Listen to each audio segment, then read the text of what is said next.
तो इसका उत्तर दे रहे हैं कि यत, क्योंकि महानतम अर्थम साधयन्ति, ये महान पुरुषार्थ को सिद्ध करते हैं। और 4 पुरुषार्थों में सबसे महान पुरुषार्थ कौन सा है? धर्म, अर्थ, काम और मोक्ष। इनमें सबसे महान पुरुषार्थ मोक्ष पुरुषार्थ है। तो मोक्षम साधयन्ति, वो महान अर्थ रूप, महापुरुषार्थ रूप मोक्ष को साधते हैं। और सुधीधने महद्भिः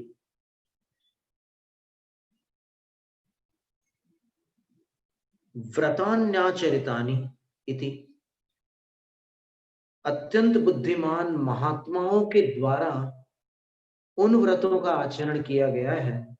तत्, इसलिए ये व्रत महांति, महाव्रत है।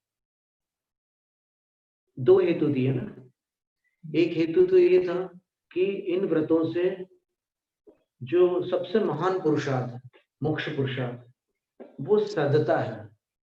और दूसरा बताया कि इन व्रतों का आचरण महापुरुषों ने किया है, इसलिए इन व्रतों को महाव्रत कहते हैं। व्रतत्राणाय कर्तव्यं रात्रि भोजन वर्जनम सर्वथान्नानिवृत्तिस्तत् प्रोक्तम षष्ठमणुव्रतम। व्रतों की रक्षा के लिए रात्रि भोजन का त्याग व्रतियों का कर्तव्य है। और सर्व प्रकारेण अन्नात् निवृत्ति, अन्न से निवृत्ति को प्राप्त होना, तत् षष्ठम अणुव्रतम प्रोक्तम, वह प्रसिद्ध 6ठा अणुव्रत कहा गया है। रात्रि में अनाज का सर्वथा त्याग करना, ये 6ठा अणुव्रत कहा गया है।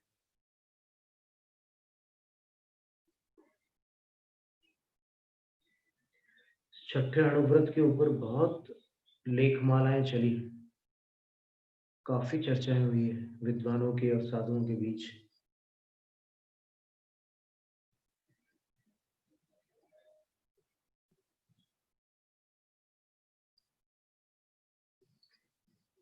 और दर्शन सार में जो अपन ने पढ़ा था ना, वो गुणव्रत था, अणुव्रत नहीं था। एक बार हम उसका वो कर लेते हैं, एक बार आलोड़ा दर्शन सार ग्रंथ में।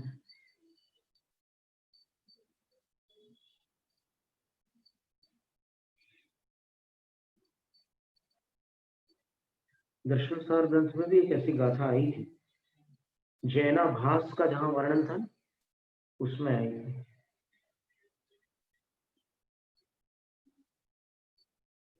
इत्थीणम पुण्य दिखा खुल्लय लोयस वीर्य चरितम, ऐसी गाथा थी।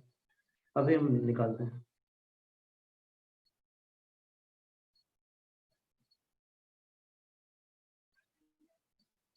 ये मिल गया।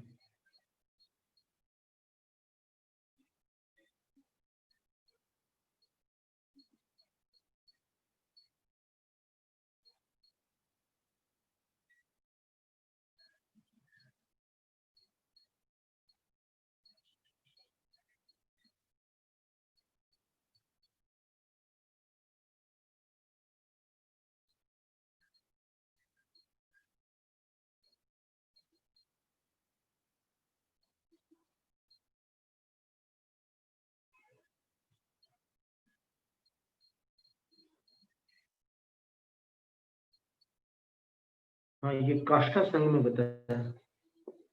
कक्कस केसद गहनम छठन च गुणवदम नाम, स्त्रियों की पुनर्दीक्षा काष्ठा संघ में मान्य की गई थी, मूल संघ में वर्जित थी। खुल्ले लोयस वीर्य चरित, स्त्रियों की पुनर्दीक्षा काष्ठा संघ में मान्य है, मूल संघ में अमान्य है। 2 बार दीक्षा नहीं हो सकती स्त्री की।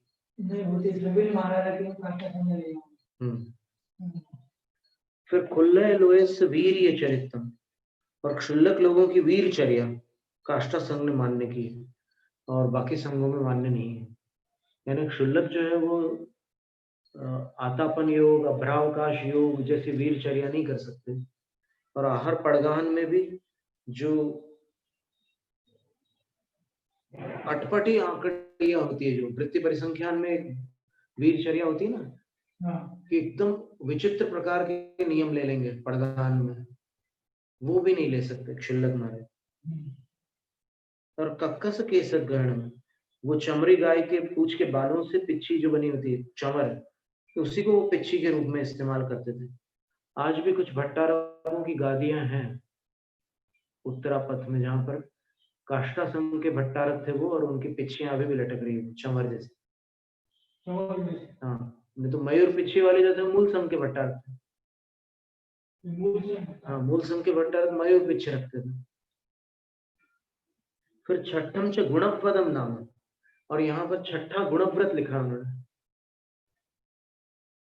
यानी 3 गुणव्रत तो अपन जानते ही हैं जो शास्त्रों में आया है, दिग्व्रत, अनर्थ दंडव्रत, भोगोपभोग परिमाण, और फिर ये छठा गुणव्रत वो लोग मानते थे। इसका अर्थ ये हुआ कि ये चौथा और पांचवा भी मानते होंगे ना, तभी तो छठे तक जा रहे हो। यानी गुणव्रतों की 6 संख्या मानते थे।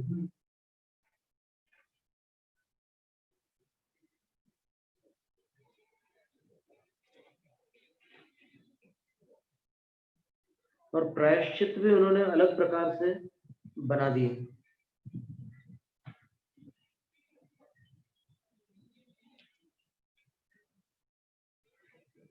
सत्य सहे तेवण्य विक्रम राय स्मरण पत्र, विक्रम संवत 753 में नंदी तट नाम का एक उत्तम गांव था, ग्राम था, वहां से काष्ठा संघ उत्पन्न हुआ, ये जानने योग्य है। और कुमार सेन नाम के शास्त्र ज्ञानी थे, जो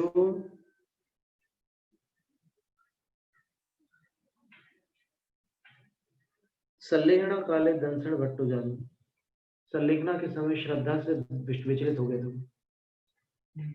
उनके माध्यम से काष्ठा संघ उत्पन्न हुआ।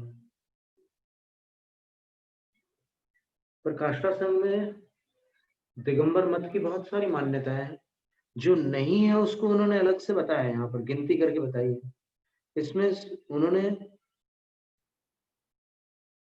स्त्री मुक्ति का समर्थन तो नहीं किया है काष्ठा संघ वालों ने।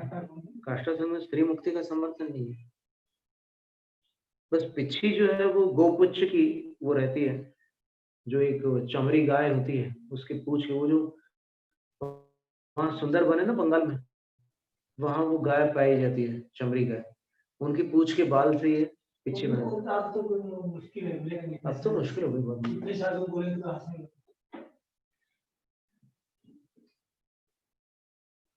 तो खास उसमें ये बताया कि ये 4 मान्यताएं उनकी, 5वीं मान्यता प्रायश्चित, प्रायश्चित की व्यवस्था उन्होंने बदल दी थी, और साथ में आगम शास्त्र और पुराणों में भी उन्होंने परिवर्तन किया था। ये बात है, मतलब ये आप सोचिए कि 8वीं शताब्दी से ये सब चल रहा है, 8वीं शताब्दी में ही ये सब परिवर्तन किया गया उनके द्वारा, जो काष्ठा संघ वाले थे। उनकी प्रशस्ति में स्पष्ट लिखा रहता काष्ठा संघ। एक बार मैंने इसकी मोरपंखी पीछे बैग लग गया था। हाँ जी, बात करके कुछ लोग आगम शास्त्र पुराण और प्रायश्चित इनकी अन्यथा रचना कर दी थी उन्होंने, और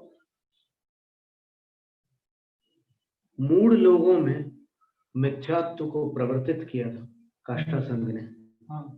स्त्रियों की पुनर्दीक्षा को मान्य किया था, क्षुल्लक लोगों की वीरचर्या को मान्य किया था, और चमड़ी गाय की पूंछ के बालों से पिच्छी को मान्य किया था, और छठे गुणव्रत तक के उन्होंने मान्य कर लिया था।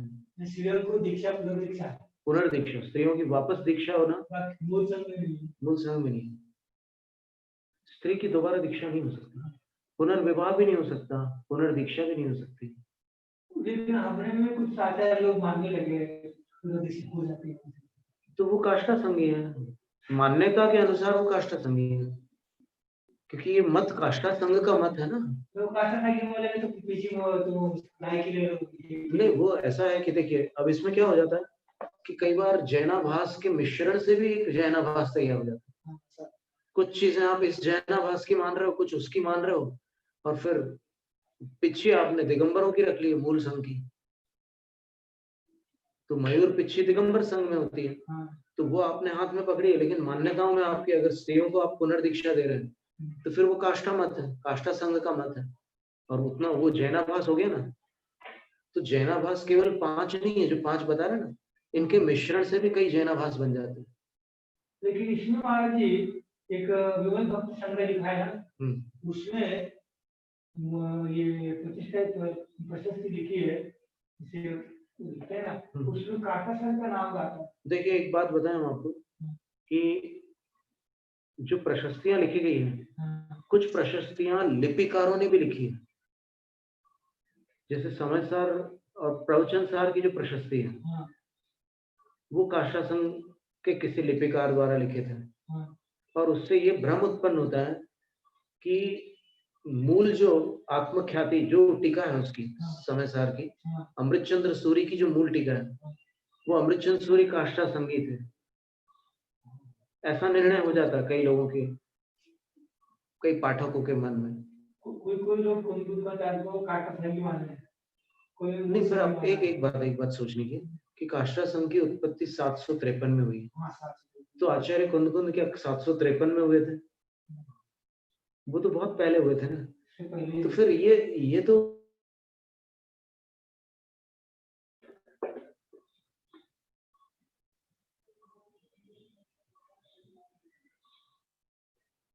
और देखिए एक बात और है कि काष्ठा संघ की उत्पत्ति रविशेन आचार्य से पश्चातवर्ती है। तो रविशेन आचार्य जो थे काष्ठा संघ से पूर्ववर्ती थे, और रविशेन आचार्य के पद्म पुराण में दूध दही आदि से अभिषेक का विवरण मिलता है, ठीक है ना। तो जो लोग ये मानते हैं कि काष्ठा संघ से ये पद्धति चली है पंचामृत की, तो उनकी मान्यता ऐसी है कि जैसे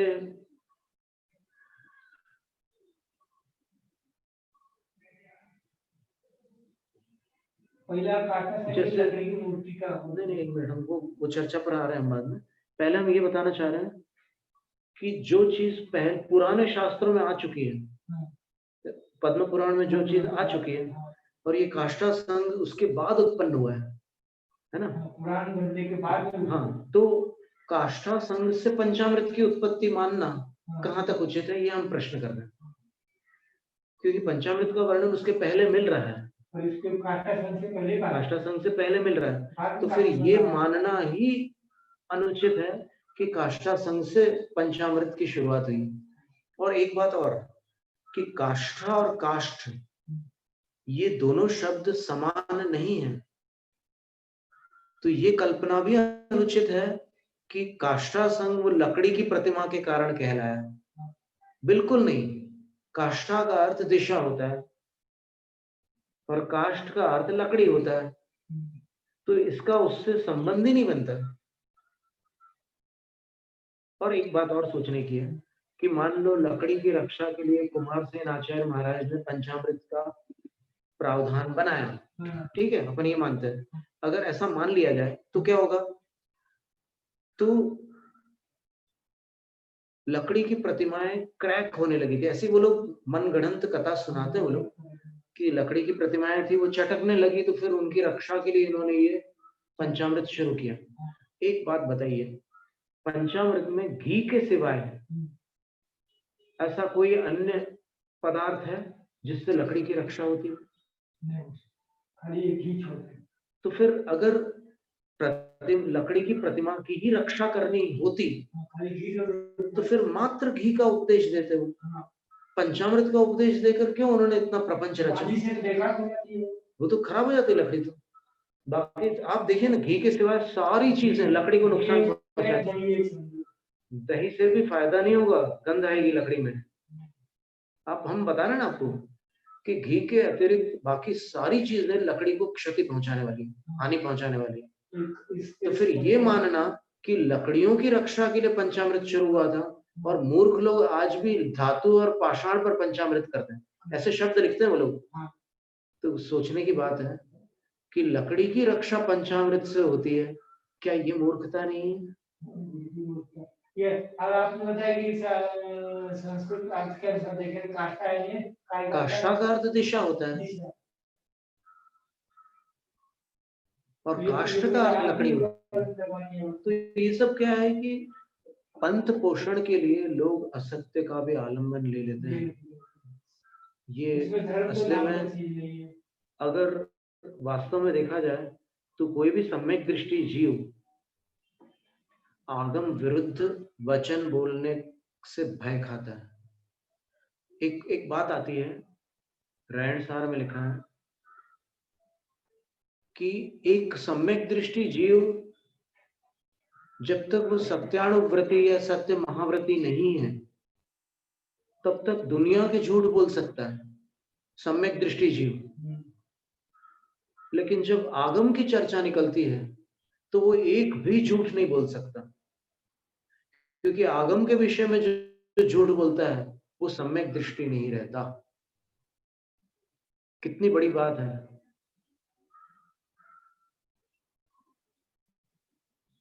यानी लौकिक जगत में वो असत्य भाषण कर लेता है, लेकिन आगमिक जगत में शास्त्र विरुद्ध कभी कोई वचन नहीं बोलता सम्यक दृष्टि जीव।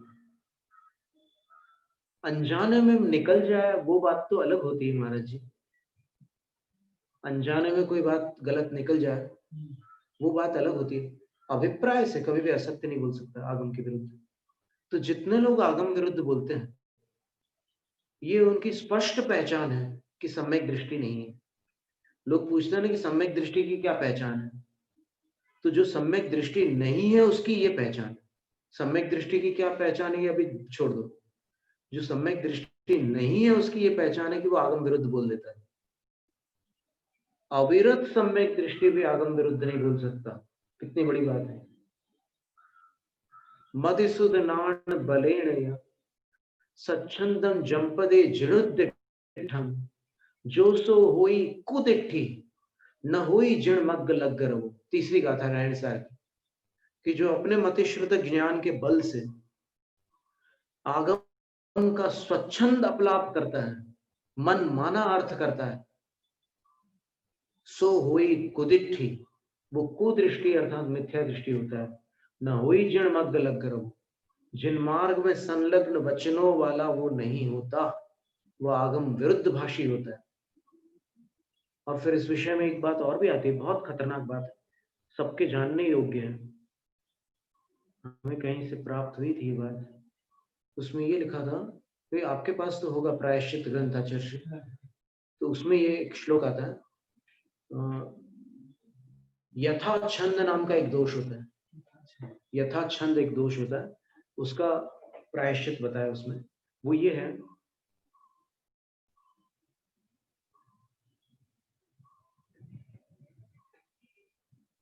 स्वच्छंदम जलपते कामम जिनेन्द्रोक्त मिति ब्रुवन यथा यथा छंद भवत्येष तस्य मूलम वितीर्यते। मिला? आप ढूंढ रहे हैं क्या? तो एक मिनट आप ढूंढिए मत, हमने कहीं से उसका नंबर वगैरह भी लिखा होगा, हम अर्थ बता देते ना, फिर आपको हम बाद में निकाल कर दे देंगे उसमें, अगर होगा तो निश्चित है वो। तो उसमें ये लिखा है ना कि स्वच्छंदम जलपते कामम, इच्छानुसार स्वच्छंद अपलाप करते हैं वो। आगम के अर्थ का अनर्थ बिल्कुल बेधड़क करते हैं, मन गणंत अर्थ निकालते हैं, और क्या कहते हैं, जिनेन्द्र उक्तम इति ब्रुवन, जिनेन्द्र भगवान ने ऐसा कहा है, ये बोल करके जो आगम का विरुद्ध अर्थ करते हैं, स यथा छंदो भवति, उनके लिए क्या कहा कि वे यथाछंद नामक अपराध के दोषी हो जाते हैं। यथाछंद का मतलब होता है स्वच्छंद, एक प्रकार से मनमाना करने वाले, मनमानी करने वाले हो जाते हैं। और तस्य मूलम वितीर्यते, उनको कौन सा प्रायश्चित होता है? तो साधु जीवन का जो सबसे बड़ा प्रायश्चित है वो उनको दिया जाता है, पुनर्दीक्षा। पुनर्दीक्षा दी जाती है उनको। जो आगम का मनमाना अर्थ करते हैं और बोलते हैं कि ये जिनेंद्र भगवान की वाणी है, उनको पुनर्दीक्षा का प्रायश्चित होता है।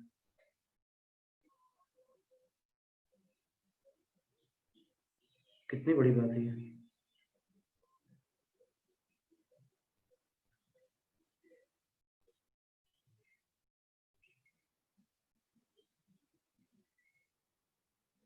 रात्रिभुक्तौ व्रतानां स्यात् नाश शंका च तत्क्षये, प्राणितस्यात्मनो हानि रंग्यंग विष संगमात्।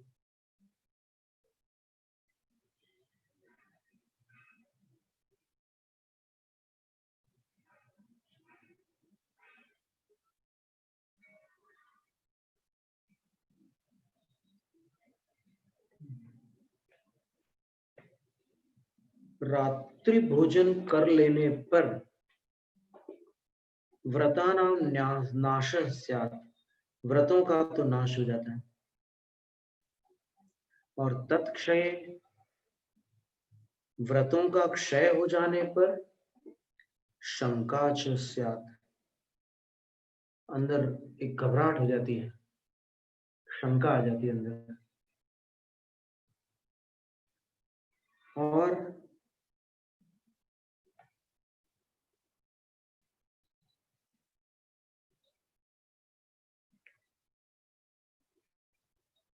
अंग्यंग विष संगमात, कोई प्राणी अगर उसमें गिर पड़ा, रात्रि भोजन में कोई वस्तु, कोई जीव आ गया, तो उस जीव के शरीर का विष भी उसमें संगम को प्राप्त हो जाता है, उस भोजन में मिल जाता है। और उसके कारण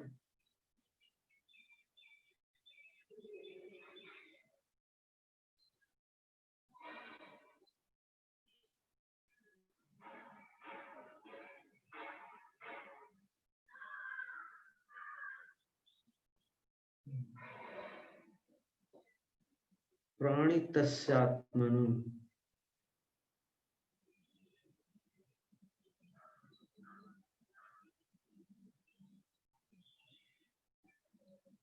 आत्मना हानि, उससे फिर अपनी हानि हो जाती है। प्राणी तस्यात्मनु का क्या निकला? जीव के आत्म नहीं होगी। नहीं नहीं, लेकिन प्राणी के बाद में प्राणियों के तस्य, तस्य लिखा, वो तो अंग अंगी, अंग अंगी हो गया ना, अंग अंग। अंगी के अंग के विष का संगम होने से आत्मन हानि, अपनी हानि हो जाती है।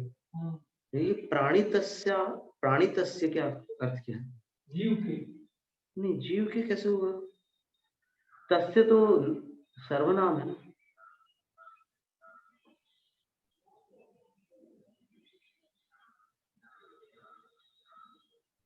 इसमें तो ऐसा है, प्राणी तस्य जीव के आत्मनो हानि, आत्महानि स्यात् होगी, ऐसा है। इसमें क्या होगा? प्राणी तस्य रूप बनेगा कैसे? तस्य तो बन जाता तत्स्य, लेकिन उसके प्राणी के साथ संधि थोड़ी होती, सर्वनामों की संधि नहीं होती ना ऐसी।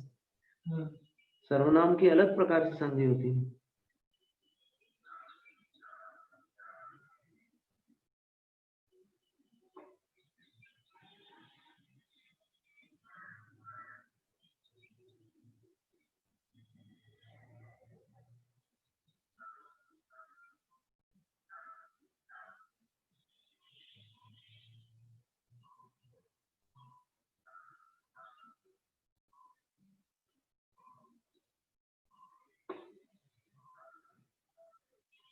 रात्रि भोजन करने से व्रतों का नाश हो जाता है और व्रतों का क्षय होने पर हृदय में शंका बनी रहती है। इसके अतिरिक्त किसी प्राणी के शरीर का विष भोजन में मिल जाने से अपने जीवन की भी हानि हो जाती है, अर्थात मृत्यु हो जाती है। लेकिन ये अंग अंग विष संगमात का अर्थ हुआ, प्राणी तस्य का तो अर्थ नहीं हुआ। प्राणी तस्य का कोई व्याकरण या संस्कृत के विद्वान से पूछा जा सकता है कि इसका क्या अभिप्राय होगा।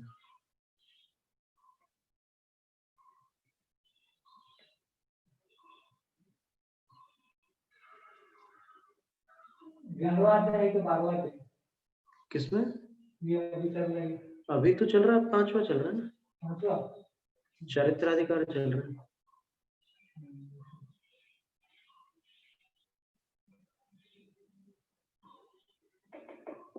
तो इस तरह आज ये महाव्रतों का वर्णन यहाँ पर पूर्ण होता है।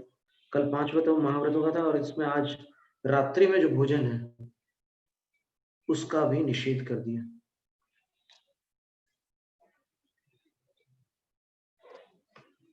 क्योंकि क्या है कि इस पंचम काल में बहुत सारे तर्क आ जाते हैं कि भाई हमने दिन में तो बनाया है, 16 में बनाया है। तो यहाँ कभी अकाल वगैरह की स्थिति में ऐसा हुआ भी है कि जब 12 वर्ष का अकाल पड़ा था तब श्रावकों ने यही निवेदन किया था कि आप रात्रि भोजन की चिंता मत करो, हम दिन में ही बनाकर आपको देंगे। पर काल का दोष ऐसा है कि आप अगर दिन में लेते हैं तो फिर जो गरीब लोग हैं, रंक लोग हैं, भूखे प्यासे लोग हैं, अकाल में सब पीड़ित लोग हैं, वो रोते हैं और मांगने लग जाते हैं, तो आप लोग अंतराय कर देते हो उनकी दुख को देखकर। तो आप भोजन अपने वसतिका में ले जा करके उस भोजन का वहीं आप सेवन करिए जब अंधेरा हो जाए। और रात्रि का अर्थ ये भी होता है कि जब दिन ढलने लग जाए तो उसको भी कथनचित रात्रि ही कहते हैं। जैन संप्रदाय में तो कहा गया है कि एक ऐसा कोई व्रत है वहां पर, उसका वर्णन करते हुए उन्होंने ये लिखा है, तम नक्तम ही विजानी। आप देखिए, हम निकाल के बता रहे हैं श्लोक।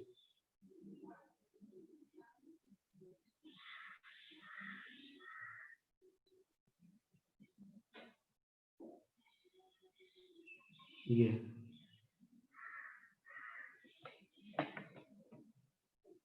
जैनेतर संप्रदाय में लिखा, स्कंद पुराण में लिखा है।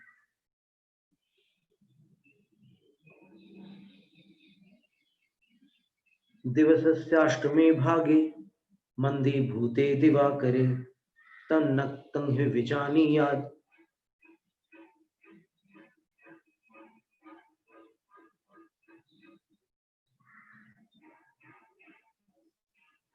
न नक्तम निशि भोजनम। केवल रात में भोजन करना निशि भोजन नहीं है, बल्कि दिन का जो 8वां हिस्सा होता है, वो एक व्रत बता रहा है उनको कि आपको ये व्रत करना है, तो इसमें आपको निशि भोजन करना है। और निशि भोजन करने का अर्थ ये नहीं है कि आप रात में भोजन करो, बल्कि दिन के 8 हिस्से करो। तो जो अंतिम 1.5 घंटे का समय है वो दिन का 8वां हिस्सा होता है। तो उसमें अगर तुम भोजन करोगे तो तुम्हारा ये व्रत पूरा होगा। इसमें आपको रात में भोजन नहीं करना, उसको भी निशि कहते हैं, उसको भी व्रत कहते हैं। और जैन शास्त्रों में तो ऐसा लिखा है कि जब सूर्य किरणों का आतप समाप्त हो जाता है, सूर्य तो है, किरणें भी हैं, लेकिन उसकी जो गर्माहट है, उसकी जो तेजी है वो चली जाती है, तो वो लालिमा आ जाती है, तब व्रतियों को भोजन छोड़ देना चाहिए, उसके पहले कर लेना चाहिए। कहते ये शब्द पूछिए जो आता है मुझे चाहिए कि एक आटा संगी होने का कोई पूर्व वन नहीं मिलता, तो ये आटा कैसे हो? नहीं नहीं हुआ ना, वो तो केवल एक प्रशस्ति के आधार पर लोगों ने अनुमान लगाया कि वो अमृतचंद्र आचार्य काष्ठा संगीत।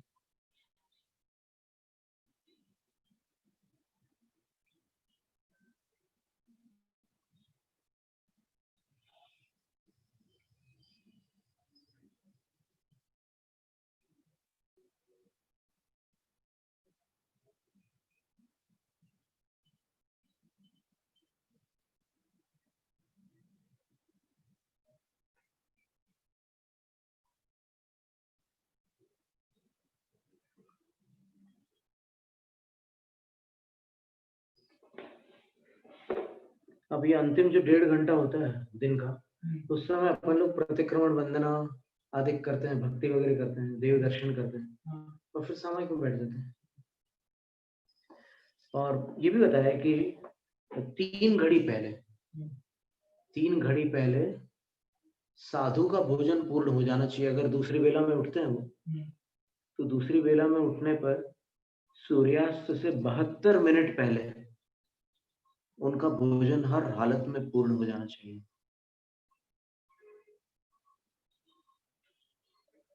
ऐसा मूलाचार ग्रंथ में लिखा हुआ।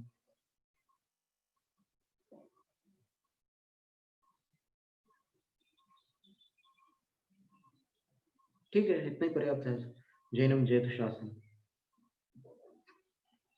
अब समितियों का वर्णन प्रारंभ होगा, फिर अंत में गुप्तियों का वर्णन। समितियों में बहुत ध्यान देकर सुनने की बातें, बहुत सुंदर सुंदर बातें आचार्य महाराज ने दी। जैनम जैत शासन। तथा प्राणिक स्वाध्याय निष्ठापन क्रियाएं पूर्वाचरण को सकल कर्म क्षार्थम भाव पूजा वंदनास्तव समितम आचार्य शुद्ध भक्ति का सर्वम कर्म में।